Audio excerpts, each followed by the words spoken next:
எல்லாருக்கும் வணக்கம். நேத்து குஜராத்தில் ஒரு மிகப்பெரிய ரொம்ப சோகமான ஒரு இன்சிடெண்ட், ஒரு ஆக்சிடெண்ட் ஒன்று நடந்தது.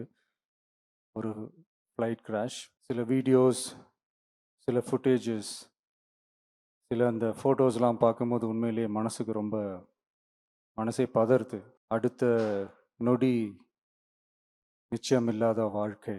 ஸோ இறந்தவங்க எல்லாருக்காகவும் ஒரு 2 நிமிடம் மௌன அஞ்சலி செலுத்தணும்னு நான் கேட்டுக்கிறேன். ப்ளீஸ்.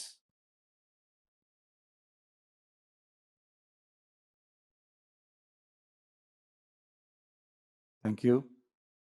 எல்லாரும் ரொம்ப தூரத்துலேருந்து வந்திருக்கீங்க. எல்லாரும் ஃபேமிலியும் நான் தனித்தனியாக மீட் பண்ணி நான் பேசுகிறேன்.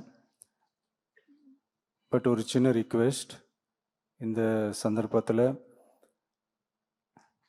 யாரும் தவறாக எடுத்துக்க வேணாம். பேச்சை மட்டும் கொஞ்சம் கம்மி பண்ணிக்கலான்னு நினைக்கிறேன். ஸோ அப்படியே நம்ம கண்டினியூ பண்ணலாம். தேங்க்யூ.